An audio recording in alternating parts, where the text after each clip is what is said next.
जम्बूद्वीपे भरतखंडे आर्यावर्ते भारतवर्षे। जम्बू टॉक्स देखने वाले हमारे सभी दर्शकों का बहुत बहुत स्वागत, अभिनंदन। मैं हूं आपके साथ निधीश गोयल, करता हूं आप सभी का यथोचित अभिवादन।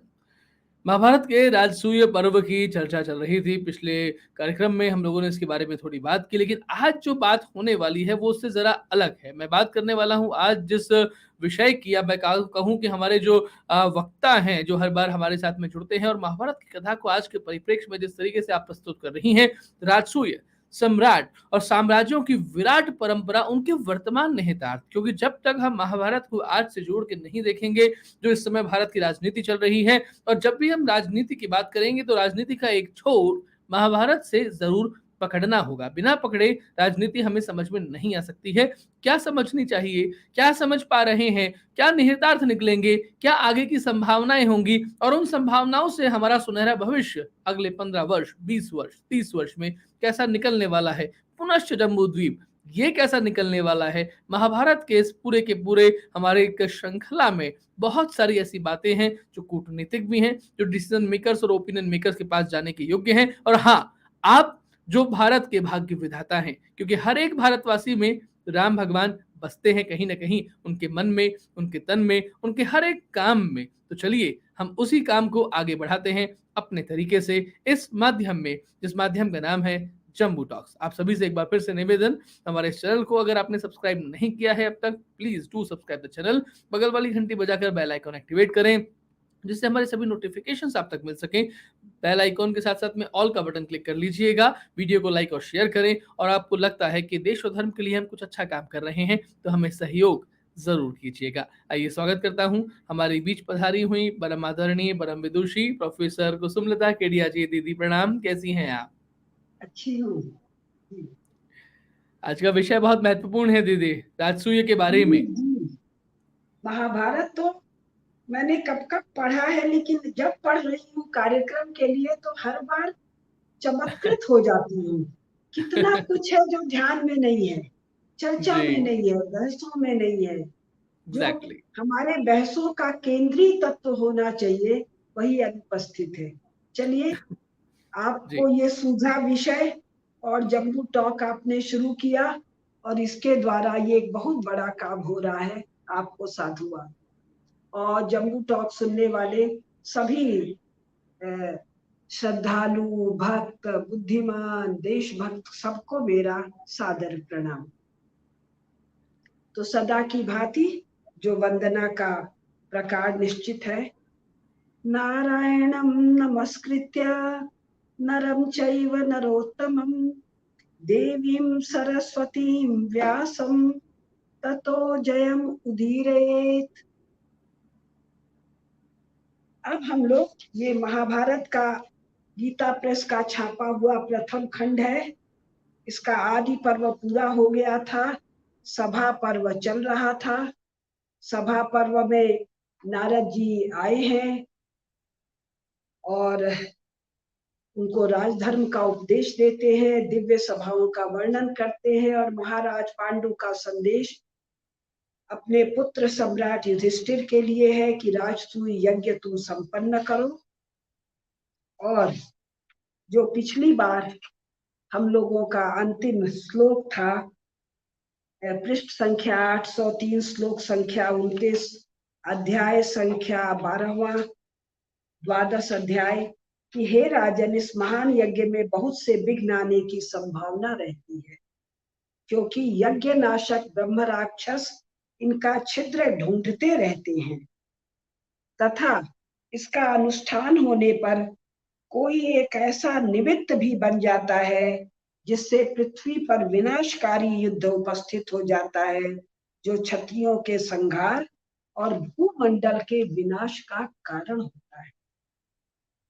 और राजन, ये जो राजसूय यज्ञ तुम्हें करना है, यह सब सोच विचार कर तुम्हें जो हितकर जान करे वो करो। चारों वर्णों की रक्षा के लिए सदा सावधान और उद्धत रहो। इससे हमारा 21वां प्रसंग संपन्न हुआ था। आज 22वां प्रसंग है। पृष्ठ संख्या 804-5 से हम प्रारंभ कर रहे हैं। राजसूय आरंभ पर्व इसका नाम है, 13 अध्याय है। तो सुंदर सुंदर कैसी नन्ही नन्ही बातें हैं, कितनी महत्वपूर्ण।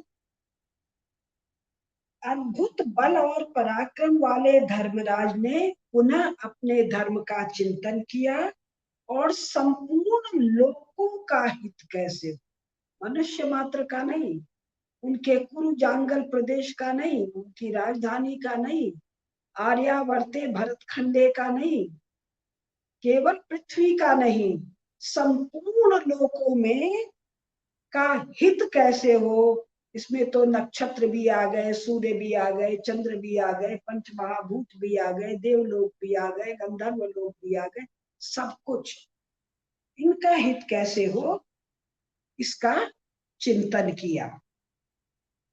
और उन्होंने इस विषय में अपने चारों भाइयों, मंत्रियों, मुनियों से सलाह ली और इन सब का सलाह हुआ कि भगवान श्री कृष्ण से सलाह लेना चाहिए।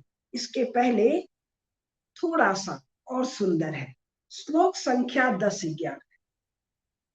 ये जो आजकल बड़ा चला हुआ है ना, मधुर बोलो राजा के द्वारा, मधुर बोलो, कोमल बोलो। तो कोमल तो बोलो, लेकिन क्या करने के बाद।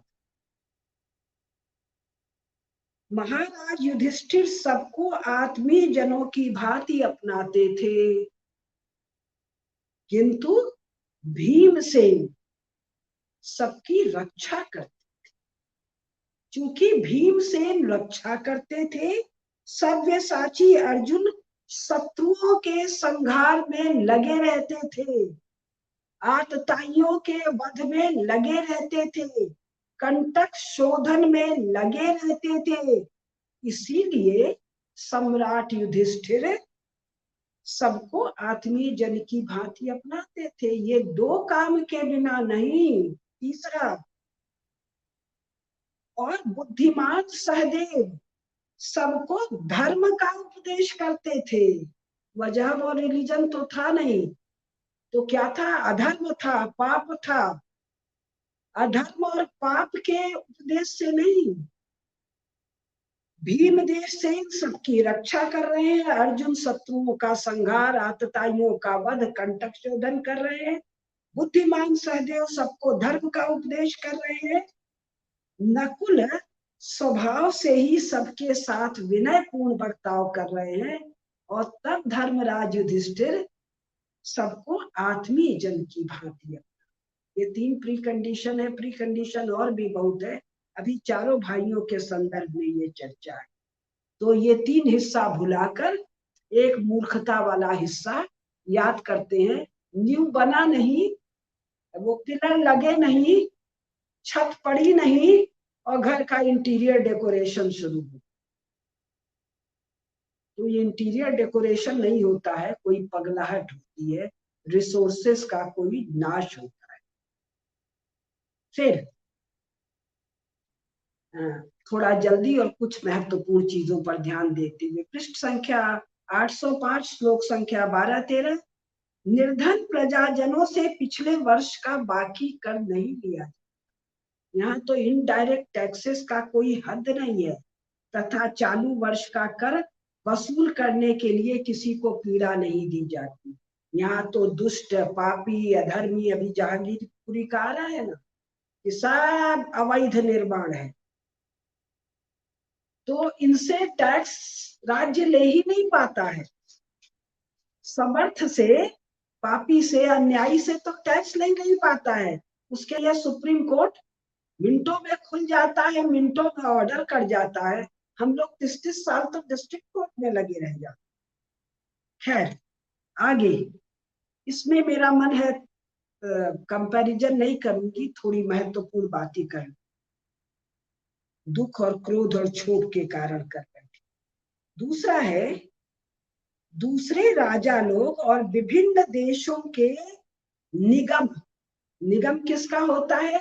व्यापारियों का, वैश्यों का। और कैसे व्यापारी और वैश्य? जो ये एक नगर में, एक क्षेत्र में, एक राज्य में नहीं, जो संपूर्ण पृथ्वी पर व्यापार कर रहे हैं, और ऐसे व्यापारी निगम और नागर, ये पूरा अलग कभी वर्णन करूंगी, ये 19वीं शताब्दी तक भारत में है। महाभारत काल से लेकर 19वीं शताब्दी 1860 1870 तक भारत में वही पुरानी अभी तो मैं पढ़ रही थी तमिल निगमों के बारे में। तो ये व्यापारी कौन है? जो महासागरों में यानी महाद्वीपों में लगातार व्यापार करते हैं। अभी एक बहुत सुंदर पुस्तक पढ़ी है, उसमें जो भारतीय व्यापारियों के जो एम्पोरियम्स हैं, स्टोर हाउसेज हैं, 6 दूसरे महाद्वीपे में, दक्षिण अमेरिका, उत्तरी अमेरिका, अफ्रीका, ऑस्ट्रेलिया और एशिया, यूरेशिया के विभिन्न क्षेत्रों में उनका विस्तार से वर्णन दिया हुआ है।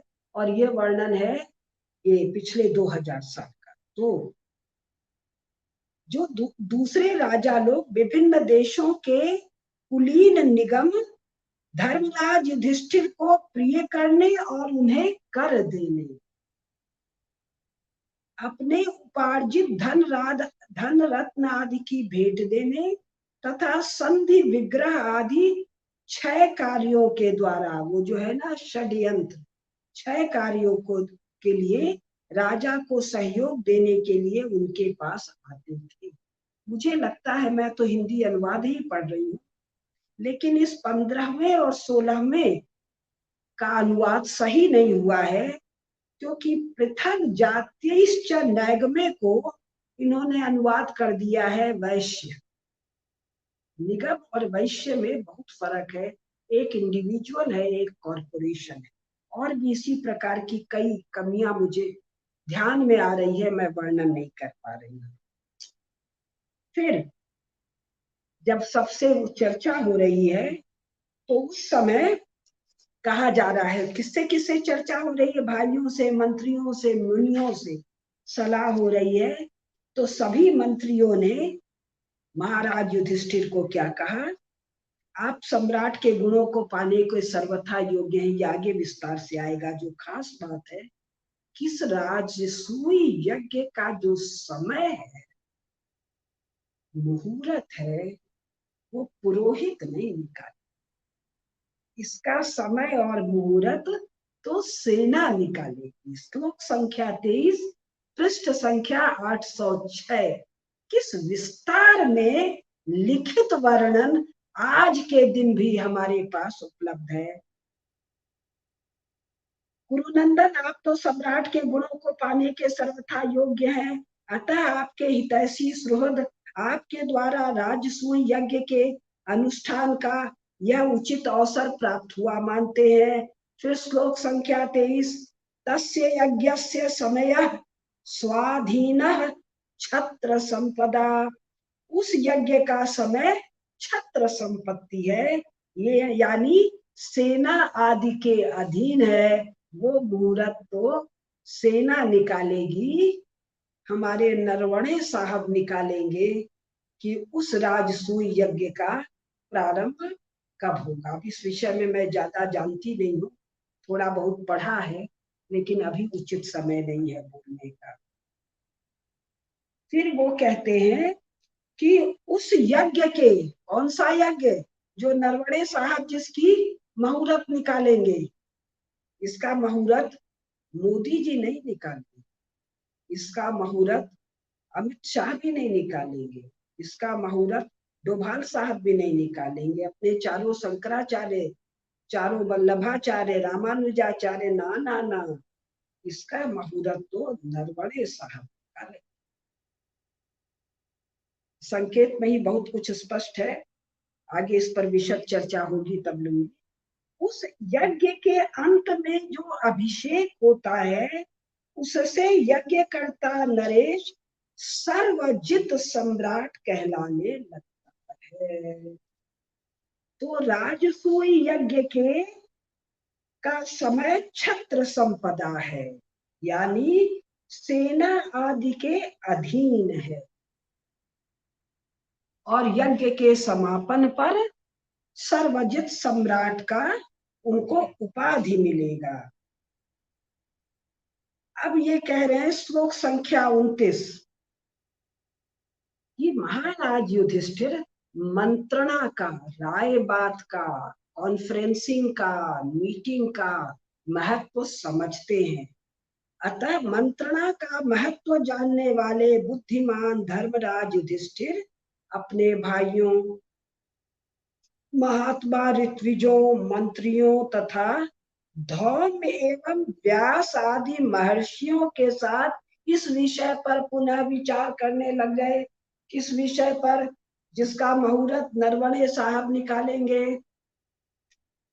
उस यज्ञ के अनुष्ठान की चर्चा केवल नरवणे साहब से नहीं किया जा रहा है, धौम्य एवं व्यास आदि महर्षियों के साथ।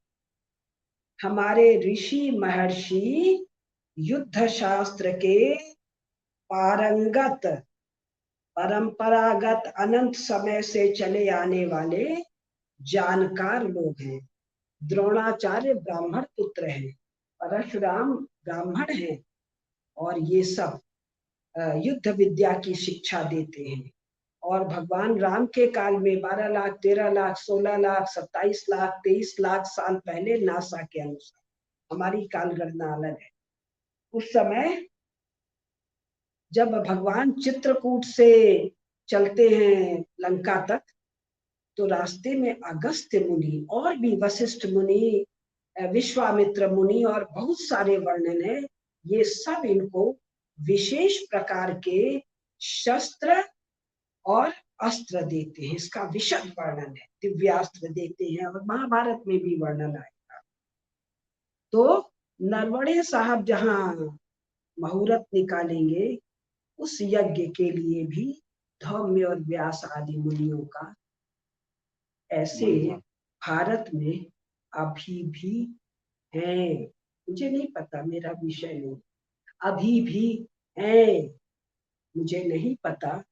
ये कांग्रेस सरकार ने उनका अभियान पूर्वक नाश करने का समस्त उपाय किया, फिर भी है। इनकी कितनी मंत्रणा केंद्र में और बाकी जगह होती है, मुझे नहीं पता। अब फिर पृष्ठ संख्या 807, श्लोक संख्या 33 से 37, केवल अपने ही निश्चय से यज्ञ का आरंभ नहीं किया जाता। महाराज चक्रवर्ती सम्राट पांडु ने स्वर्ग से या जो भी दिव्य सभा से अपना संदेशा देवर्षि नारद से कहलवाया है, करो। और ये कौन है? ऐसे सम्राट जिसके भीम और अर्जुन जैसे दिव्यास्त्र संपन्न भाई हैं, श्री कृष्ण जैसे संरक्षक हैं, फिर भी अपने निश्चय से ही यज्ञ का आरंभ नहीं किया जाता। कैसा यज्ञ? राजसूय यज्ञ, जिसका समय नरवणे साहब निकालेंगे। बुद्धिमान अपनी शक्ति और साधन को देखकर तथा देश काल, रूस, चीन, शी जिनपिंग, पुतिन अभी आएगा, कि इन व्यक्तियों के व्यक्तित्व को जाने बिना उचित कार्य संपन्न कैसे नहीं होगा। केवल देश और काल, केवल ये नहीं जानना होगा, इन पांचों महानुभाव कौन, ये जो बिडेन, ये ट्रंप, ये शी जिनपिंग, ये पुतिन, इनके व्यक्तित्व को जानना, इनसे डील करना, डील में अनुकूल करना, प्रतिकूल करना, संहार करना, अपने मन का लेना, दोस्ती करना, विग्रह करना, संधि करना, सब सम्मिलित। देश काल, आय और व्यय को बुद्धि के द्वारा भली भांति समझ करके कार्य आरंभ करता है, वह कष्ट में नहीं पड़ता है। चाहे मोदी जी जितना चाहे, चाहे शाह जी जितना चाहे, चाहे मेरे जैसे लोग जितना चाहे, मेरे जैसे करोड़ों लोग या 10, 20, 25 लाख लोग कितना भी चाहे, इस यज्ञ का आरंभ तो, इस यज्ञ का आरंभ भारत के शासक नरेंद्र मोदी, अमित शाह, डोभाल जी, जो लोग भी हैं, के चाहने से भी नहीं, इसका तो इतना अधिक विचार करने के बाद होगा। अभी आएगा जब भगवान श्री कृष्ण चर्चा करेंगे। तब ये हुआ कि सब होने के बाद सबकी राय हुई कि राजसूय यज्ञ संपन्न करने के लिए भगवान श्री कृष्ण से विमर्श करना आवश्यक है। तो तुरंत एक दूत श्री कृष्ण के पास भेजा गया। कहां से कहां भेजा गया? कुलजांगल प्रदेश, इंद्रप्रस्थ, दिल्ली के पास। जा कहा रहा है? द्वारिका जी, गुजरात में दूत गया तेज रथ पर बैठ के, रेगुलर थॉरोफेयर। और वहां जाकर कहा कि ये सब लोग आपका दर्शन करना चाहते हैं। धर्मराज युधिष्ठिर, धौम्य, व्यास आदि, महर्षि द्रुपद, विराट आदि नरेश सब आपका दर्शन करना चाहते हैं। ये नहीं कि राजा जी आपका दर्शन करना चाहते, राजा जी उनके बड़े भाई हैं, तो बड़े भैया आपको बुला रहे नहीं, सब आपका दर्शन करना चाहते। तो भगवान ये नहीं बोले दर्शन करना चाहते तो यही चले आओ। श्री कृष्ण दर्शनाभिलाषी युधिष्ठिर के पास स्वयं भी इंद्रप्रस्थ नगर आए। अब कैसे आए? ये ज्योग्राफी का वर्णन और जियो पॉलिटिक्स का वर्णन है। इंद्रप्रस्थ नगर में आए। पृष्ठ संख्या 807, श्लोक संख्या 42। मार्ग में अनेक देशों को लांघते हुए वे बड़ी क्षिप्र वाहन, उनका जो वाहन था वो बहुत तीव्र गति से चलने वाला था। इन्होंने देखिए केवल संस्कृत में लिखा है क्षिप्र वाहन, तो अनुवाद में कर दिया उनके रथ के घोड़े बहुत तेज चलने वाले थे। वाहन क्षिप्र, ये लिखने में अनुवाद करने में क्या दिक्कत जा रही है?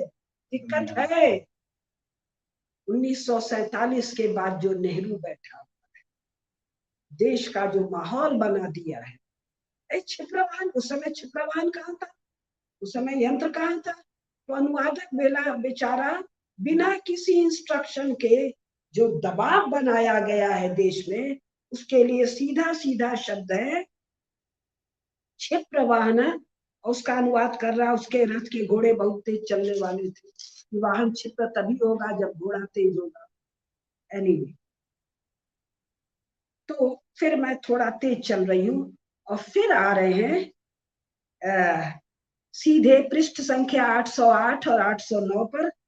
चतुर्दश अध्याय, 14वां अध्याय, श्री कृष्ण की राजसूय यज्ञ के लिए सम्मति। बीच का सब छोड़ दिया मैंने।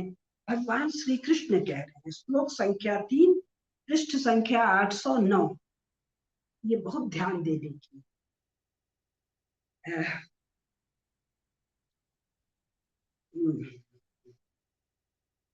कुछ है।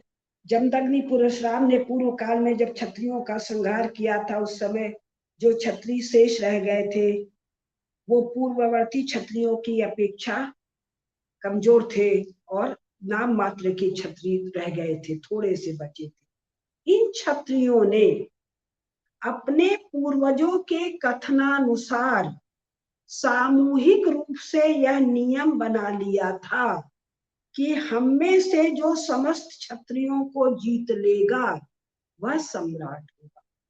साल में जो सबसे अधिक बलवान होगा, सामर्थ्यवान होगा, वो सम्राट होगा। बड़ी सीधी सी बात। फिर अब ये जो वर्णन आ रहा है ये अत्यंत महत्वपूर्ण है। श्लोक संख्या 4।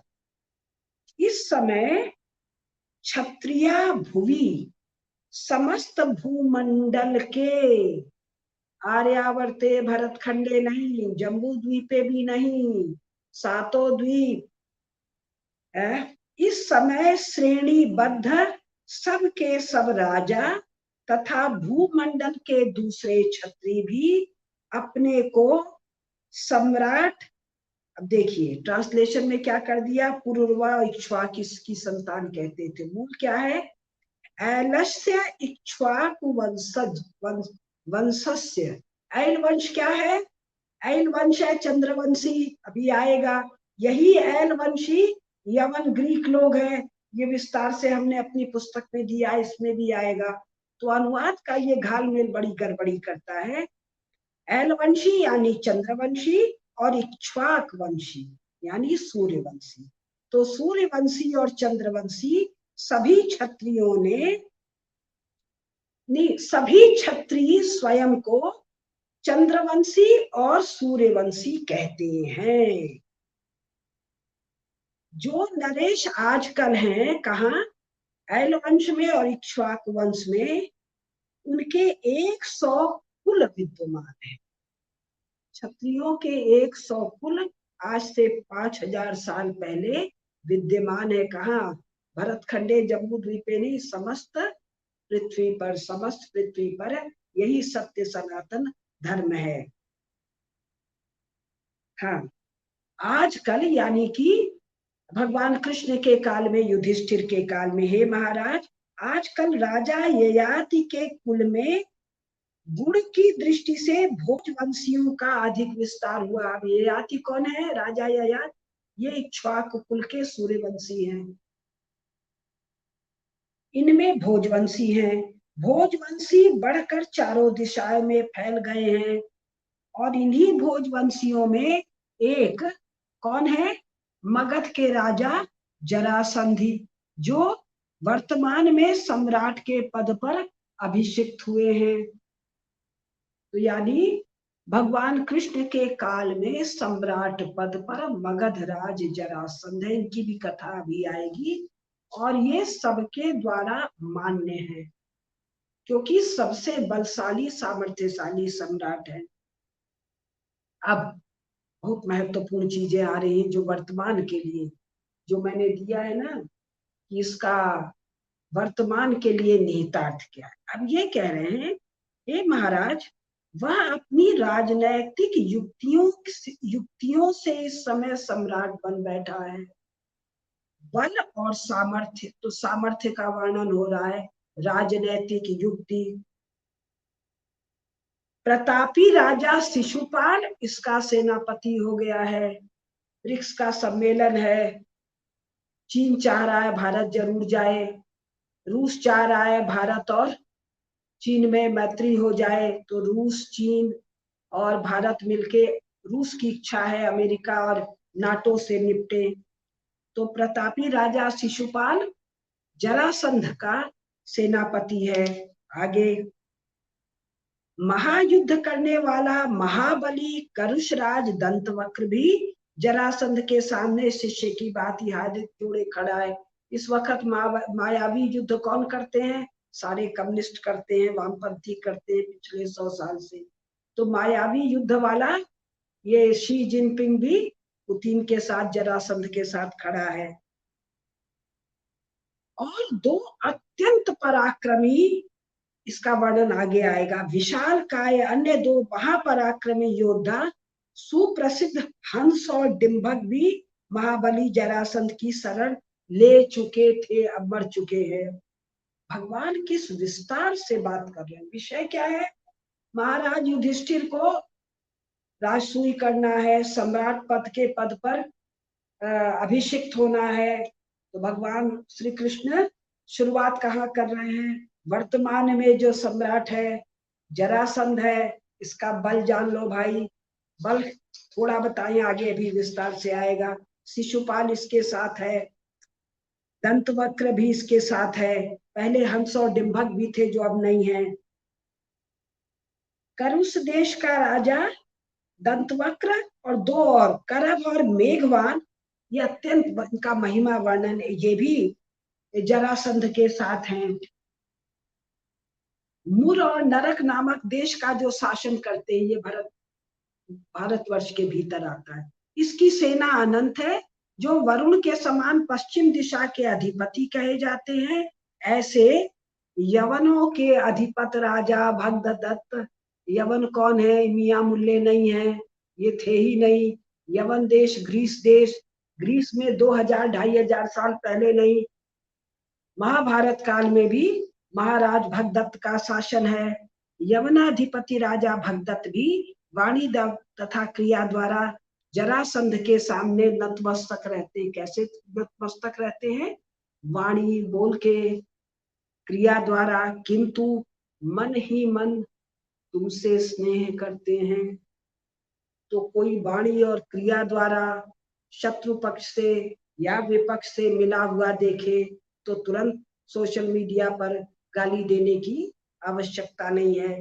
राजनीति को समझे नहीं तो पढ़े, दुखी हो ले, सुखी हो ले, हर्ष हो ले, आनंदित हो ले। और आजकल सभी गाली दे रहे हैं, सभी क्षोभ व्यक्त कर रहे हैं, आप भी कर दी। ना करना चाहे तो ना करें।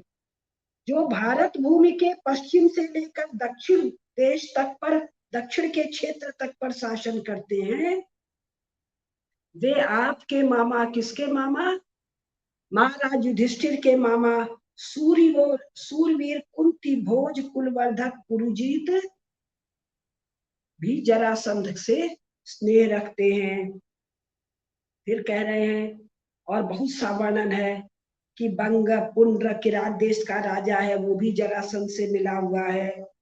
जो पृथ्वी के 1/4 भाग के स्वामी हैं, बल से पांड्य, कृत और कैसिक देशों पर विजय पाई हैं, वो भोजवंशी शत्रुघ्नतक राजा भीष्मक, मेरे मतलब भगवान श्री कृष्ण के ससुर होते हुए भी जरासंध से प्रेम रखते हैं।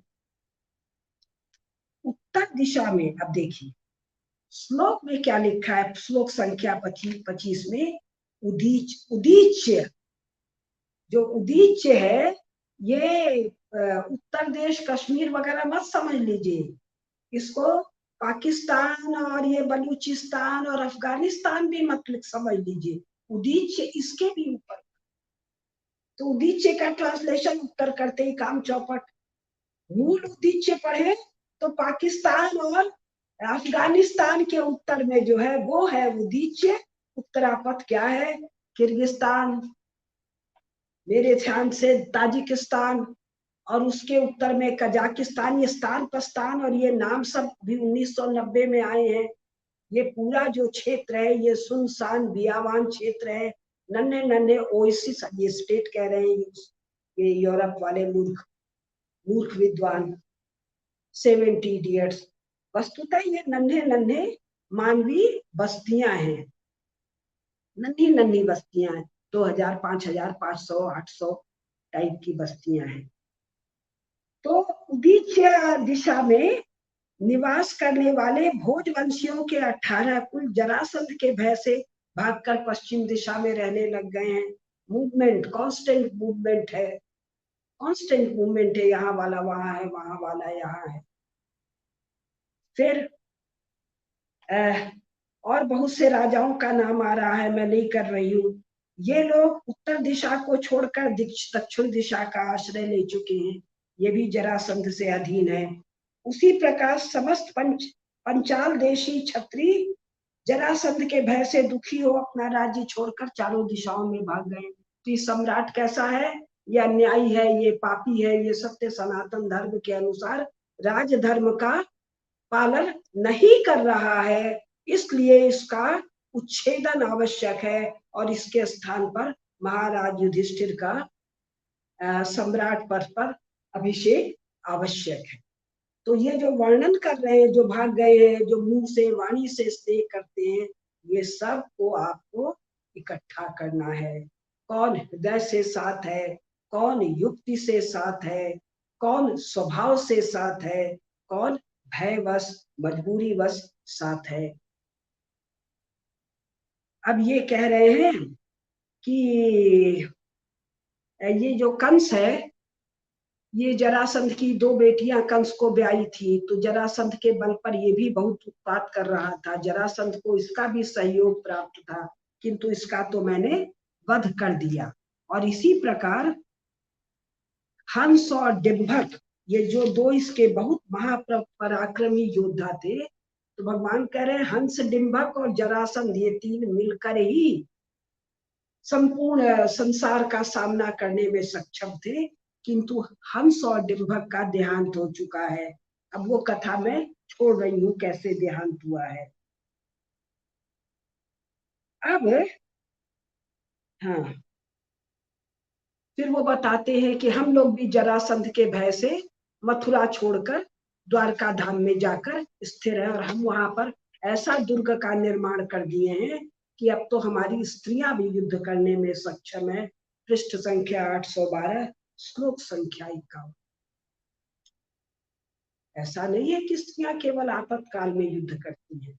जब महारानी कुंती यानी राजकुमारी कुंती जब अविवाहिता है, तभी तो सारा युद्ध विद्या सीखी थी। तो स्त्रियों का युद्ध विद्या में निष्णात होना भारत की बहुत लाखों साल पुरानी परंपरा है। हाँ, और ये कह रहे हैं भगवान कृष्ण की हम जो यादव लोग हैं इनका वर्णन करेंगे, ये कौन है। हम भी अपना वो मथुरा धाम छोड़कर गौमान रैवतक पर्वत के आश्रम में आ गए हैं। अब सुनिए, अब भगवान अपना बता। हमारे कुल में, यादव कुल में 18,000 भाई हैं। पृष्ठ संख्या 812, श्लोक संख्या 56। अष्टादश सहस्त्राणी भातृणाम संति न कुले। अब इसका अनुवाद कोई गधा मैक्स मूलर, कोई उससे भी बड़ा गधा विलियम जोन्स, या उनके बराबर या उनसे अधिक कोई और मूर्ख अनुवाद करेगा तो कहेगा जी गप है, 18,000 भाई भला कैसे हो सकते हैं। अरे भातृ का मतलब समस्त कुल में, समस्त यादव कुल में हम 18,000 भाई हैं। आगे अब ये अति महत्वपूर्ण 57, 58, 59 स्वयं का बल बता रहे हैं भरी सभा में महाराज युधिष्ठिर को। क्या? साथ हम अतिरथी हैं। कौन साथ हैं? भगवान स्वयं अपने भाई के साथ। पहला जो कह रहे हैं, अपने भाई के साथ चारुदेश, चक्रदेव, सात्यकी, मैं स्वयं, बलराम जी, सांब और प्रद्युम्न, ये 7 अतिरथी। ये सब क्या बोलेंगे? ग्वाला सब आए थे महाभारत में युद्ध करने। 7 अतिरथी हैं और 10 महारथी हैं। महारथी कौन कौन? कृतवर्मा, अनादृष्टि, समीक, समिति जय, कंक, शंकु और कुंद, तथा अंधक भोज के 2 पुत्र और बूढ़े राजा उग्रसेन। बूढ़े हो गए हैं, इतने साल जेल में कंस के बंद रहे, वो भी महारथी हैं। ये सभी वीर वज्र के समान सुदृढ़ शरीर वाले पराक्रमी और महारथी हैं। अब इनके यहाँ कई लोगों का और नाम ले रहे हैं। 7 मुख्यमंत्री हैं, प्रसेनजीत और सत्राजित 2 और हैं। इनके पास स्यमंतक नामक मणि है, उससे प्रचुर मात्रा में स्वर्ण झरता रहता है। अब अपना बल बताए। अब कह रहे हैं, हे भरतवंश शिरोमणि, आप सदा ही सम्राट के गुणों से युक्त हैं, अतः आपको क्षत्रिय समाज में अपने को सम्राट बना लेना चाहिए। सुपर पावर, निक्सन, ये सब तो फालतू के सुपर पावर थे। 45 में खड़े हुए, अब वर्णन आ रहा है कि जी जा रहे हैं। और अब क्या वर्णन आ रहा है? वो जो क्लैशेस ऑफ सिविलाइजेशन का जो राइटर था हंटिंगटन, वही रो रहा था आज से 20-25 साल पहले कि हम जा रहे हैं। ये सब काहे के सम्राट, काहे के सुपर पावर, अपना गाल बजा रहे हैं। अब आ रही है सम्राट की कथा। ये भरतवंशियों की परंपरा है। तो ये कह रहे हैं कि जब तक हम कुछ कुछ छोड़ के अपने अनुसार बोल रहे हैं, जब तक महाबली जरासंध जीवित है तब तक आप राजसूय पूर्ण नहीं कर सकते। जरासंध के रहते हुए भारत महाशक्ति हो ही नहीं सकता जब तक ये 2-4 खड़े हैं, नाम नहीं ले रही हूं। तो हाउ टू कंटेन जरासंध, इससे पार कैसे? अब इस पर कोई 50-100 श्लोक हैं, मैं छोड़ के थोड़ा सा बोल रही हूँ। पृष्ठ संख्या 813, श्लोक संख्या 69-70। आप जरासंध के वध का उपाय सोचिए। उसके जीत जाने पर समस्त भूपाल की सेनाओं पर विजय प्राप्त हो जाएगी। अब 15वां अध्याय जरासंध के विषय में राजा युधिष्ठिर, भीम और श्री कृष्ण की बात है। क्या कह रहे हैं भगवान? पृष्ठ संख्या 814। आजकल तो घर घर में राजा है और सभी अपना प्रिय कार्य करते हैं, अब सम्राट पद सबको नहीं मिलता है। सम्राट की पदवी बड़ी कठिनाई से मिलती है। अभी बड़ा मन कर रहा है तुलना करने का, लेकिन बाद में कर। अब वो कह रहे हैं, अभी आएगा प्रसंग, कि मैं, श्री कृष्ण, भीम और अर्जुन, ये तीन हम जाएंगे और जरासंध का मामला निपटा के हम आ जाएंगे। तब युधिष्ठिर जी शंका करते हैं। तब भीमसेन बोलते हैं। भीमसेन को हमारे यहाँ क्या दिखाते हैं? एक लंबा चौड़ा जट्टम जट्ट, कुछ भी बोल रहा है, कुछ भी कर रहा है, लाउड टॉकर है, नॉट बुद्धिमान, बस देह का बल है, नथिंग मोर। यहाँ क्या कह रहे हैं भगवान? भगवान वेद व्यास स्वयं महाभारत में क्या कह रहे हैं? भीमो वाक्यम वाक्य विशारद। तब भीमसेन, त्वमेव प्रमाण भूतोऽसि सर्व कार्येषु केशव, तच्छ्रुत्या चाब्रवीत भीमो वाक्यम वाक्य विशारद। युधिष्ठिर का वचन सुनकर बोलने में चतुर भीमसेन ने कहा। भीमसेन बोलने में चतुर है। राजकुमारों को, राजाओं को बोलने की कला में प्रवीण होना ही होता है। ये बहुत बड़ी कला है। ये राहुल गांधी टाइप थोड़ी, ये सोनिया गांधी, मनमोहन टाइप थोड़ी। एक मिमिया आ रहा है, एक को हिंदी बोलना नहीं आ रहा है, एक फटा कुर्ता दिखा रहा है, कुछ भी बोल रहा है। और बोलना केवल ये वैखरी वाणी नहीं होता है, आपका पूरा व्यक्तित्व तो बोलता है। Verbal communication and non verbal communication दोनों आते हैं। तो भीम जो है वो वर्बल नॉन वर्बल कम्युनिकेशन दोनों में चतुर है, सभी चतुर है।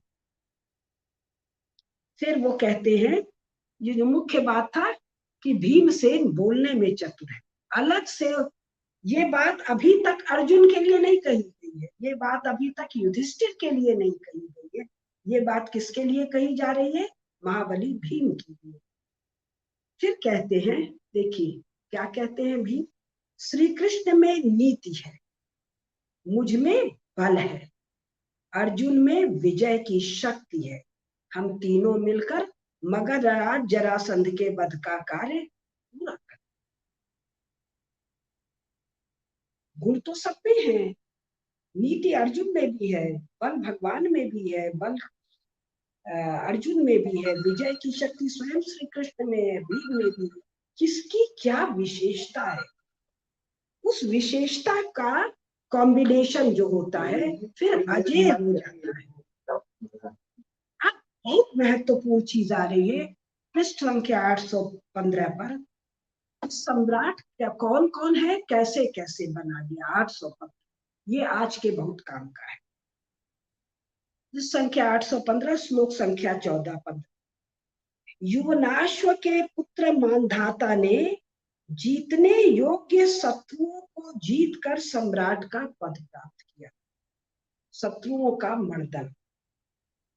महाराज भगीरथ ने प्रजा का पालन करके सम्राट का पद पाया था। शांति काल, धर्म काल, नीति काल में प्रजा के पालन के द्वारा सम्राट का पद। कार्तवीर सहस्त्रबाहु अर्जुन, जिनके क्षेत्र में मैं बैठी हूं, तप के बल से सम्राट का पद पाए थे, और राजा भरत स्वाभाविक बल से सम्राट थे। फिर श्लोक संख्या 16-17।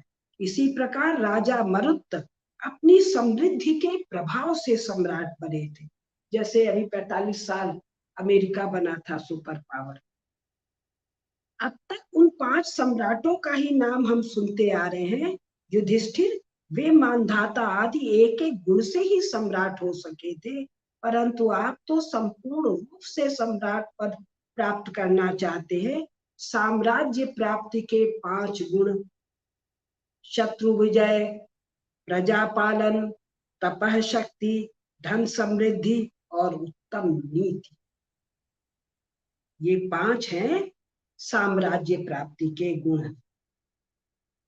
किंतु आपके मार्ग में राजा बृहद्रथ का पुत्र जरासंध बाधक है। हमारे यहाँ एक नाम यूं ही नहीं डाल दिया, डिटेलिंग है, फिर पूरा वर्णन आ रहा है। ये सब मैं काफी छोड़ रही हूँ, या थोड़ा सा बता दूं इसके बाद। इसके बाद अभी थोड़ा बता के बताऊंगी कि कैसे राजा बृहद्रथ ने कैसे कैसे कितने बलि थे वगैरह वगैरह, फिर कैसे उनको जरासंध की प्राप्ति होती है संतान के रूप में, और जरासंध को ऋषियों का और देवताओं का कैसा अद्भुत आशीर्वाद है। इसमें वर्णन आ रहा है 16वें अध्याय में 816 और 817 में। अर्जुन बहुत उत्साह से भरे हुए हैं। क्यों उत्साह से भरे हुए? क्योंकि अर्जुन को कह रहे हैं मुझे उत्तम गांडीव धनुष प्राप्त है। 5 प्रकार के शस्त्रों का वर्णन है। आजकल आ रहा है ना, ये जापान से ये आया और रूस से ये आया और फ्रांस से ये वाला राफेल आ रहा है और अमेरिका से वो वाला आ रहा है। इसके बल पर ही नरवणे साहब राजसूय का तिथि निकालेंगे। कुंती नंदन अर्जुन को उत्तम गांडीव धनुष, गांडी धनुष की महिमा मैंने बताया नहीं, कभी आएगा तो बता। 2 अक्षय तुरीन, ऐसे मिसाइल का खजाना है जो अक्षय क्षय नहीं होता, लगातार मिसाइल चलते ही रहे। अक्षय तुरीन, तीर को आप मिसाइल में ट्रांसलेट कर लीजिए। दिव्य रथ, कहीं भी मूवमेंट हो सकता है इसका, अर्जुन का पूरी धरा पर कहीं भी मूवमेंट हो सकता है। और स्वयं अर्जुन अकेले पूरी सेना के समान है। तो दिव्य रथ, ध्वजा, ये मैं नहीं समझती उसका क्या अर्थ है, और सभा प्राप्त कर चुके थी। ध्वजम और सभा का युद्ध में क्या अर्थ उपयोगिता है ये मैं नहीं जानती, इसलिए नहीं बता सकती। लेकिन ये 5 उनको चूंकि मिल चुका था, इसलिए उत्साहित होकर वे युधिष्ठिर से बोले। अब ये जो कह रहे हैं ये भगवान कृष्ण कह रहे हैं 17वें अध्याय में, पृष्ठ संख्या 818, श्लोक संख्या 6। हम अपने छिद्रों को छिपाए रहेंगे सदा। युद्ध काल में, संधि काल में, शांति काल में, हर पक्ष में कुछ कमियां होती हैं, कुछ कमजोरियां होती हैं जिसको छिद्र, स्वपक्ष में भी और पर पक्ष में। तो क्या नीति है? हम अपने छिद्रों को छिपाए रखकर शत्रु के छिद्र को देखेंगे और अवसर मिलते ही उस पर बलपूर्वक आक्रमण कर देंगे। और ये Rahul Gandhi and company, Mamata and Kejriwal and company क्या कर रहे हैं? अपने छिद्रों का गुणगान केवल नहीं कर रहे हैं, अपने छिद्रों को बढ़ा रहे हैं। शत्रुओं के स्लीपर सेल नहीं है ये सब, तो अवेकन जागृत सेल के रूप में देश में काम कर रहे हैं। कोई बड़ी बात नहीं है। राजसूय यज्ञ के समय इन लोग को स्लीपर सेल बनाया जाए, स्लीपर सेल को मूसक ट्रैप में डाला जाए, क्या क्या होता है वो समय में, खैर, लेकिन ऐसा ही कुछ होता है। तो अब वो जरासंध का, चूंकि वही एकमात्र बाधा है भारत के मामले में, बाहरी बाधा एकमात्र शी जिनपिंग है, जितना मेरी अल्पबुद्धि है। तो शी जिनपिंग केवल चीन युद्ध सेना नहीं, शी जिनपिंग के व्यक्तित्व को समझ। तो ये कह रहे हैं ये मगध देश में बृहद्रथ नामक अति प्रसिद्ध बलवान राजा थे, उनके पास 3 अक्षौणी सेना थी। एक अक्षौणी सेना में क्या क्या होता है वो वर्णन पहले आ चुका है, जहां तक मुझे याद आ रहा है। तो उनको बहुत दिन तक शायद पुत्र नहीं हुआ, तो उन्होंने ऋषियों के आशीर्वाद से पुत्र प्राप्त किया। तो ऋषियों ने ये जरासंध होता है, इसको 8 वर दिए हैं कि हे बृहद्रथ राजन, आपको जो पुत्र प्राप्त होगा उसको 8 वर दे रहे हैं। क्या?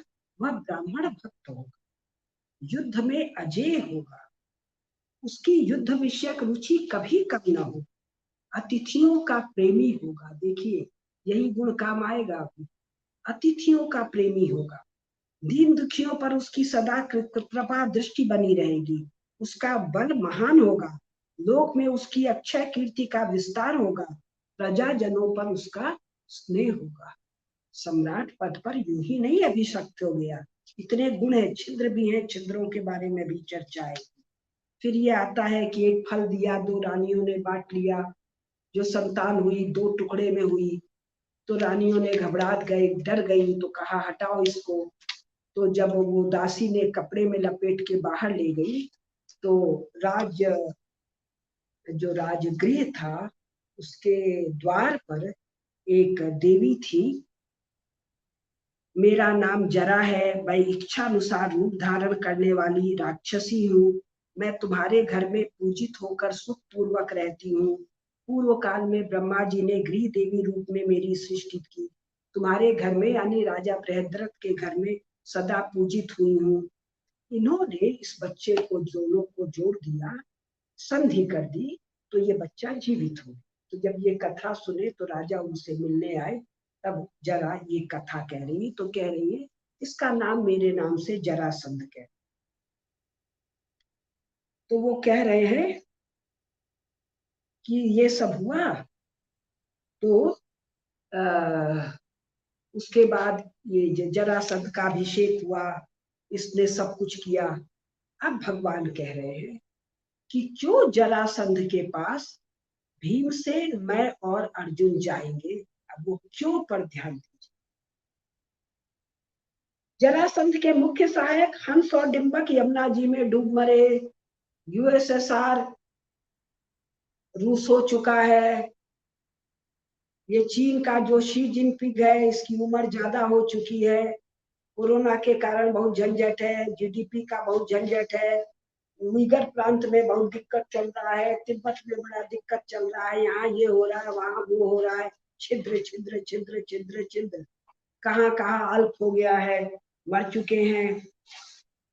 युद्ध में तो संपूर्ण देवता और असुर भी उसे जीत नहीं सकते। अतः मेरी समझ में यही आता है, उसके बाहु युद्ध में जीतना चाहिए।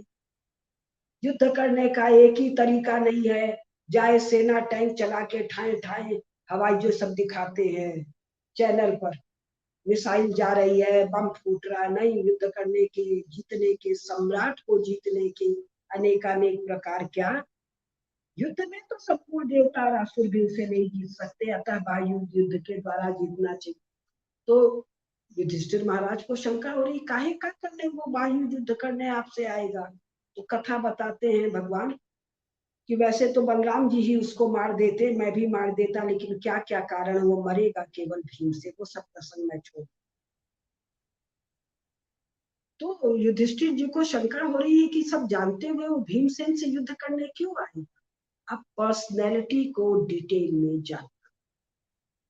जब हम तीनों श्री कृष्ण, अर्जुन और भीम एकांत में राजा जरासंध से मिलेंगे, तब वह हम तीनों में से किसी एक के साथ द्वंद्व युद्ध करना स्वीकार कर लेगा, इसमें संदेह नहीं। क्यों?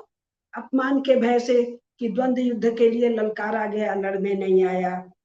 अपमान के भय से, बड़े योद्धा भीमसेन के साथ लड़ने के लोभ से कि जीत गया, भीमसेन से जीत गया तो कैसा यश होगा, तथा अपने बाहुबल से घमंड में चूर होने से जरासंध निश्चय ही भीमसेन के साथ युद्ध करने को उद्धत होगा। जेलेंस्की, यूक्रेन, कौड़ी भर की औकात नहीं रूस के सामने। लेकिन इन लोगों ने उसकी पर्सनैलिटी स्टडी की, इस कारण से जाके रूस से भिड़ जाएगा, पूरे यूक्रेन का नाश करा लेगा, सबको मरवा लेगा, झूठे रील चला देगा। पर्सनैलिटी की डिटेल का अध्ययन, और ये कैसे होता है? Over a very long span of time. ये सब मनुष्य हैं, विशेष सामर्थ्य वाले मनुष्य। इनके क्या क्या छिद्र हैं, क्या क्या स्ट्रेंथ है। कई बार स्ट्रेंथ को भी मैनिपुलेट करते हैं। इसका स्ट्रेंथ क्या है? अद्भुत मल्ल योद्धा है। कौन? जरासंध।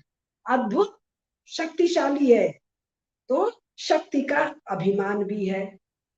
ये उसकी वीकनेस नहीं है, लेकिन उसके स्ट्रेंथ को भी जानकर तोड़ा जा सकता है बुद्धि से। तो भगवान कह रहे हैं कि आप मुझे भीमसेन अर्जुन को धरोहर के रूप में मुझे दे दीजिए। शीघ्रम न्यास भूतौ प्रयच्छ में, पक्का पता है, आपके थाती के रूप में ले जा रहा हूं, ले आके लौटा दूंगा। विश्वामित्र जी कह रहे हैं राजा दशरथ से, राम लक्ष्मण दे दो, ताड़का वध हो जाएगा, ले आके लौटा देंगे। और ले आए, जनक सुता जगत जननी को विवाह करके लाके लौटा गए। फिर और महत्वपूर्ण बात, अब जब सब हो चुका है तब युधिष्ठिर जी कहते हैं ठीक है जाओ। तब आता है, अब ये बहुत महत्वपूर्ण है आज के लिए, चतुर सेनापतियों द्वारा अच्छी तरह संचालित की गई सेना उत्तम कार्य करती है, अन्यथा उस सेना को अंधी और जड़ कहते। सेना बहुत बढ़िया है, जवान बहुत बढ़िया है, मेजर कर्नल विंग कमांडर जो पदाधिकारी पद वाले हैं सब बहुत बढ़िया है, सेनापति कच्चा नियुक्त कर दो, हारना तय है। कांग्रेस सरकार ने ये खेल खूब खेला, सेना को कमजोर करना, सेनापतियों को डिमोरलाइज करना। मानेक शॉ की कहानी, नेहरू और इंदिरा ने अपने जनरल्स के, भारत के जनरल्स के साथ जो अपमानजनक व्यवहार किया, उसके बावजूद उन लोगों ने देश के सम्मान पर और युद्ध में आंच नहीं आने दिया। क्यों? प्रबल सेनापति। तो प्रबल सेनापति अकेले, इसी प्रकार समस्त राज्य तंत्र है किंतु अकेले राजा कैसा है, तब वो टीम काम करके रिजल्ट देती है। राजा गड़बड़ हो जाए वो पूरी की पूरी टीम जड़ और अंध हो जाएगी। अब इसके बाद ये लोग जाते हैं, कैसे जाते हैं? उन्होंने तेजस्वी स्नातक ब्राह्मणों के से वस्त्र पहनकर, है कौन? तीनों क्षत्रिय वीर है, स्वयं को भगवान कृष्ण अतिरथी बताते हैं। ये दोनों भी अतिरथी है कि महारथी है, आगे वर्णन आएगा। जा कैसे रहे? तेजस्वी स्नातक ब्राह्मणों के वस्त्र पहन के, आगे आएगा जरासंध के साथ, या पहले भी आ चुका है कि वो पूछता है आपने स्नातक ब्राह्मण, कई प्रसंग है उनको ध्यान आ रहा है, पहले आ चुका है आगे आएगा, तो ये पूरा बताएंगे पहले ये वस्त्र क्यों पहना है। अब यहाँ फिर एक चीज आता है, श्लोक संख्या 23 में, जरासंध के प्रति रोष के कारण वो प्रज्वलित हो चुके, और जरासंध ने बहुत से राजाओं को कैदी कर रखा था उनकी बलि देने के लिए, 100 राजाओं की। तो यहाँ शब्द आता है श्लोक संख्या 23 पृष्ठ संख्या 828 में, अमर्षाद वित्तप्तानाम ज्ञात्यर्थम मुख्य तेजसाम, ज्ञात्यर्थम जो ज्ञाति है। अब इसका अनुवाद कर दिया जाति भाइयों के उद्धार के लिए। पूरे महाभारत में जाति शब्द नहीं है, ज्ञाति शब्द है, इसका अर्थ मैं नहीं जानती। पंकज जी से पूछा, रामेश्वर मिश्र जी से, तो उन्होंने कहा गोतिया गोत्र जो भी हो ज्ञानी जन बताएंगे, लेकिन ये जाति नहीं है, जाति का अनुवाद गलत। अब फिर देखिए, अब जब ये यहाँ से चलते हैं, ये तीनों कुरु देश से प्रस्थित होकर कुरु जंगल के बीच से होते हुए, यानी कहाँ से चलते हैं? इंद्रप्रस्थ से मगध। अब ये यात्रा वास्तविक है कैसे पता? पर्वतों के नाम, नदियों के नाम, प्रदेशों के नाम। पद्म सरोवर पहुंचे, फिर कालकूट पर्वत को लांघकर गंडकी, महाशूण, सदा नीरा और एक पर्वत प्रदेश की सब नदियों को पार करते हुए पहुंचे। इसके पहले यानी गंडकी, महाशूण यानी सोन नदी जिसको कहते हैं, सदा नीरा कौन सी नदी मुझे नहीं पता। इसके पहले इन 3 नदियों को पार करने के पहले रमणीय सरयू नदी पार करके कोसल प्रदेश आए थे। कोसल पार करके बहुत सी नदियों का अवलोकन करते हुए मिथिला में गए थे, मिथिला। गंगा और सोनभद्र को पार करके पूरब की ओर मुख करके चलने लगे। हमारे यहाँ जब वर्णन है नदियों का, पर्वतों का, प्रदेशों का, नगरों का नाम आता है, दिशाओं का नाम आता है, कब पूरब मुड़े कब उत्तर मुड़े। तो महाभारत और हमारे सभी ग्रंथ वास्तविक भूगोल के ग्रंथ हैं। तो इसके द्वारा भारत क्षेत्र कहाँ कहाँ तक है इसको जानना सहज संभव है, क्योंकि आज भी नदियों, पहाड़ों, झीलों, प्रदेशों, नगरों के जो नाम है वो नाम मूल संस्कृत के ही तद्भव रूप है, उच्चारण दोष से भिन्न है, मूल नाम की ध्वनि सब में उपस्थित है। तो आज का समय तो हो गया शायद, हाँ 1 घंटा हो गया। तो आज हम अब ये जरासंध के, इन्होंने गोरख पर्वत पर पहुंचकर उन्होंने मगध की राजधानी को देखा, ये आ गया। अब जरासंध संवाद होगा, इसमें अद्भुत राजनीति, अद्भुत कूटनीति, और आज के लिए बहुत अधिक है कि अगर आज राजसूय संपन्न करना है, अगर आज भारत को अपने स्वाभाविक महाशक्ति रूप में पुनः उन्मेष करना है, जो कि करना ही है, तो किन किन विशेष बातों का ध्यान रखें, इसका महाभारत बहुत विस्तार से निर्देश करता है।